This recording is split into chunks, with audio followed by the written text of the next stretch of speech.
He had a life built of grease and quiet promises, a garage at the edge of town, a row of engines like sleeping beasts, and a daughter who slept with a patched teddy bear named Mr. Buttons pressed against her cheek. That life was thin as paper until the phone cut through it like a blade. If you like these stories, stay till the end, subscribe and like. He got the call at 3:47 p.m. Rachel's voice came through ragged, a rope of panic. "They took Lily," she said, and the words landed in David Stone's chest the way a fist would. He didn't feel blood, he felt the shop tilt. Mr. Buttons, threaded into Lily's backpack, had been found beside the bus stop, zip torn and stuffing loose. The tracker under the toy's arm pinged to a location that read like a bad joke. The industrial side, north of the river, where warehouses hunched like sleeping predators. David Reaper Stone moved fast because he had to, and because speed was how he had learned to keep promises. He closed the garage early, locked the front, and took the back alley, the smell of gasoline and hot metal thick in his nostrils. A small crowd gathered at the bus stop, Rachel's face white as the underside of a bone, her hands clawed around nothing. Lily's empty backpack with its one torn strap lay on the curb. A child's scuff marked the pavement, a tiny map toward a place that would not be kind. They called him Reaper for reasons that had nothing to do with death and everything to do with how he made the town sit up and listen. He'd earned respect by being steady, fixing what was broken, paying what he could, and, on bad nights, standing guard outside the neighborhood. The club answered his call because it had always answered his. Tank rumbled in with the heavy silence of a man who keeps anger like a tool. Snake's fingers were already moving over a tablet, eyes narrowed. Diesel pulled the straps of his jacket tight, thinking of Miles and men. They left their markings at the garage, stray oil on a workbench, a jacket hung over a chair like a promise, and formed the small knot of men who would carry a father's fury outward. The tracker was a small, stubborn pulse on David's phone. It blinked like a heartbeat in a place that smelled of damp concrete and the rust of long-abandoned machinery. He called Detective Tom Miller because he owed Miller the truth, and because Miller could walk across the thin line where David could lot, legally at least. Miller answered with the gravity of a man who had lost someone at his own hands before he counted cases. "I'll help," Miller said, "but move careful. If this is cartel." He didn't finish. David didn't need him to. Carlos El Lobo Mendez was a name said in the town with lowered voices and a hardened bitterness. Carlos had a way of smiling that came before the knife, and he ran men who could make the law look like a suggestion. When David dialed and the voice on the other end laughed, smooth, amused, wearing daylight like a mask, he knew he'd touched a hornet's nest. "Mr. Stone," Carlos purred, "small world. Mr. Buttons is a good little bear. We have use for it." The man knew names. He knew the currency of fear. The extortion was quick, clinical. Pay or don't get 'em back. The voice suggested different rates for different outcomes. When Rachel's sobs came through the line, the polite cadence of negotiation cracked and spilled into some raw. David hung up with the mouth of his jaw aching. He could have called the police and sat while evidence gathered dust. He could have trusted the system. He had seen the system smile and let men walk. This was not trust. This was rescue. But rescue without thought would be death. He shut down his impulse with the same hand he used to twist a wrench. Plan, he told himself. Bring everyone home. In the shop, they formed their council like soldiers in a church. Tank looked at the map, his lips a thin line. Snake brought up digital satellite of the old warehouse district, only as a picture, not as a manual. Diesel had an old friend who ran a hauling company. He could get a truck to block a road if they needed one. More importantly, Diesel had stories, old favors called in, debts of muscle and protection. Sometime after the sun slid lower, they put out the call, a quiet, precise summon that rippled through leather and chrome. Not a plea, an encapsulated instruction. Word spread through nights at bars, over the low hum of engines warming. 200 bikers answered, not because they wanted blood, but because this was what their town expected of them: protect the weak, hold predators accountable. Meanwhile, Lily sat in a dim room under the hum of a broken light. Mr. Buttons clutched to her chest. Her breath came in shallow, scared pulls. The kidnappers had not hurt her openly. They had a kind of cruelty that measured terror. They whispered about money, about leverage, about waiting for a call. Lily pressed a bare stitched smile, as if it could become a shield. And somewhere a tracking signal made her a small bright dot moving on a map toward a place of shipping pallets and broken skylights. Rachel paced the hospital parking lot as if motion could scrub terror from her bones. Her hair was damp at the temples, eyes blown up from crying. "He'll do something reckless," she said to Miller when he found her. And in the words was fear and accusation. Miller put a hand on her shoulder with the careful way of a man who knows his presence can be both comfort and complication. "He'll do what he has to," Miller said, which was not comfort exactly, but it was the truth. Rachel looked at him like she wanted to hate him for not stopping what was coming and for not stopping what might follow. They set the rate, a sting that smelled of bait, the kind where the club would show muscle and surprise, where the squad of them would offer a ransom that might buy time, not freedom. They would not trade money for children. They would trade presence for a chance. It was a moral calculus that tasted of salt in the mouth. They arranged a pickup point at a strip of road with sodium lamps humming over cracked asphalt, a place that had once been ordinary. The bikers would be there, engines bared, not for show but because presence was leverage. Before the exchange, David walked the shop alone. He touched the child's helmet on a shelf, the scuff from a fall he hadn't wiped away. His fingers moved to Mr. Buttons, tucked in the pocket of his jacket, the little tracker inside its stuffing still whispering zip codes of fear. He remembered Lily the first time she'd run to him with the bear, all elbows and laughter, how he'd promised to keep it safe. That promise ran along his bones now, hot as a brand. He did not talk much. David never did when the thing was too big for language, but his eyes were a ledger of vows he would not break. At the exchange, the sodium lamps turned faces into creased paper. Carlos's men came in pairs, wearing neutral faces as if to suggest business only. The truck they'd used for appearance sat idling. Rachel watched from the edge of the road in a car, more observer than participant, because she was frightened into stillness. Miller positioned himself where he could see all routes, though he could not be both shield and prosecutor. The air tasted of oil and something sweeter, nervous anticipation, the scent of men waiting for a test.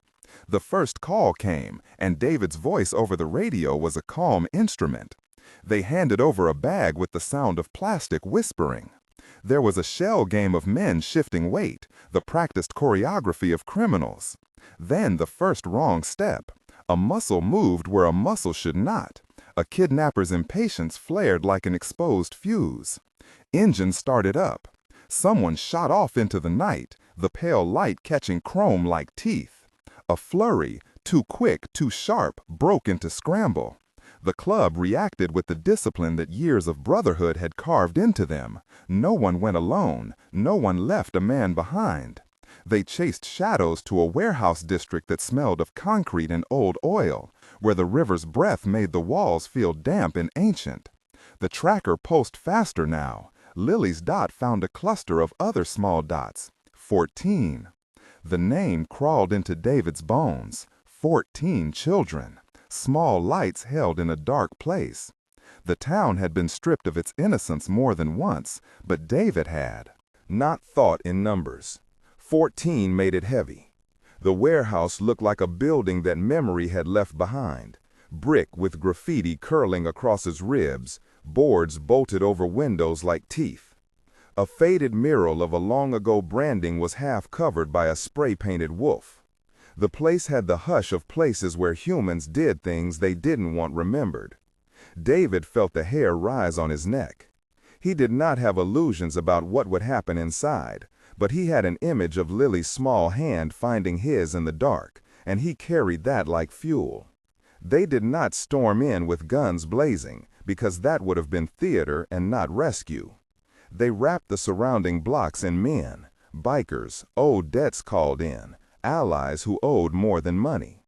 Miller coordinated with a small federal presence he trusted.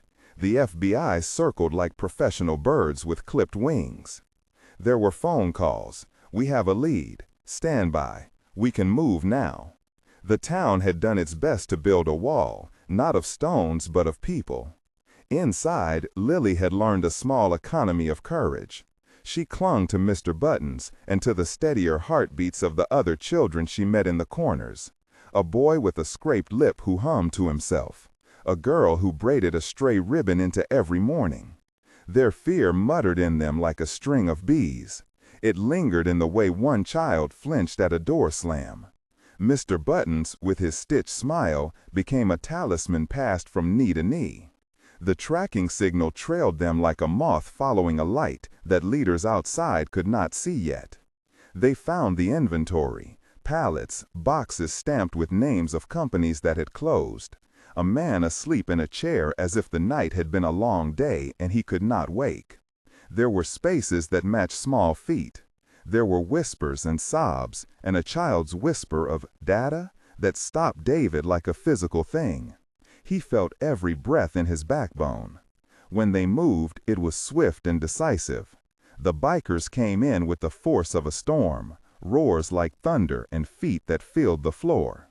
The cartel's men were surprised by the speed and sheer number. There were fights that were close and brutal in their brevity, but not brutal in description. David's hands found what they needed to do. His eyes found a small shape pressed behind a crate, and Lily looked up. Her face had been hollowed by fear and carved back by the sight of him. She ran without thinking about the danger on the floor. He scooped her up and felt the little body tremble against his chest. Mr. Buttons slid from her arms, and he tucked it into his jacket, as if he could keep the stitched smile safe on the inside.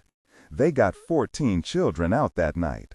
They came under a sky that smelled like rain And gasoline, coughing and wrapped in blankets, some clutching each other with a fierce protective fierceness that was less innocence and more survival. Parents ran forward in a wave that could have drowned a person in gratitude and shame. Rachel cried like a woman who had been given back the heart of her life. David let her hold Lily and did not take up the child again. A father knows when to step back and let another father breathe. There were consequences, legal and otherwise. The FBI gathered evidence, agents with notebooks and solemn faces. Carlos El Lobo Mendez was taken into custody after a period of confrontation that unfolded like a hard, clean break. Surveillance feeds, witness statements, and a trial that took months. When the gavel finally fell, the courtroom felt like a slow, judicial drumbeat after the night's quick thunder. Carlos went to prison, the show of law wrapped around him as a mirror to the extrajudicial night they'd staged. Inside, he deteriorated in ways more moral than physical, the kind of ruin that has no dramatic flourish, only the quiet erosion of a man left with himself. The town watched as the legal system did what it could, while the club bore the unspoken cost of lines crossed. The warehouse became a place the town could not forget. People came in small numbers, sometimes with hammers, sometimes just to stand and look. Eventually, the walls were taken down. They burned the narcotics caches that suffocated the river air and painted a message on the concrete, a warning that read less like vengeance and more like a neighbor's promise. In the place where crates and cruelty had stacked high, there rose swings and slides. A playground, bright and new, sat where the warehouse had been, its wood smelling of fresh paint and better intentions. They set a plaque with a small bear etched into metal, Mr. Buttons immortalized in brass, a reminder that something fragile had been rescued. But victory was not clean. Lily woke sometimes in the night and clutched at Mr. Buttons. Her dreams had lines of shadow that did not go away with light. David found himself awake at odd hours in the garage, his hands on a wrench, not to fix a bike, but to stay steady in the dark. The men of the club sat around a table and took turns not talking. Tank's knuckles had been split in the brawl. Snake's mouth looked thinner. They had saved children, yes, but they had walked over rules and into a gray that stained their hands. Detective Miller watched the papers and the courtroom and the small ways the town stitched itself back together. He resigned from the force a year later, not because of guilt, but because the county's edges had become easier to see. Good men cornered by bureaucracy, lines drawn in ink instead of flesh. He opened a private practice, taking cases that needed someone who understood both law and the limits of. He and David sat on porches from time to time, not to talk about the past, but because the silence between them held the shape of shared freight. The playground became a place where children learned to swing and fall and stand up. The laughter there was a small, fierce anthem against what had happened. Parents watched their kids with a new attentiveness, and the town learned to look for one another again. Mr. Buttons hung in a frame at David's shop, the bare-stitched smile a talisman for a different sort of vigilance, one that meant being present, not always violent. David still kept his boots by the door, always ready in small ways, quieter now, the roar of engines more background chord than a call to war. There were nights when he would stand by the fence of the playground and listen to the hum of children and the distant rumble of a highway, and he would feel the cost like an ache in a tooth. They had done what they had to, he would think, and then he would let the thought sit with him. Justice had been served in court, in the people's outrage, and in the shameless law of community.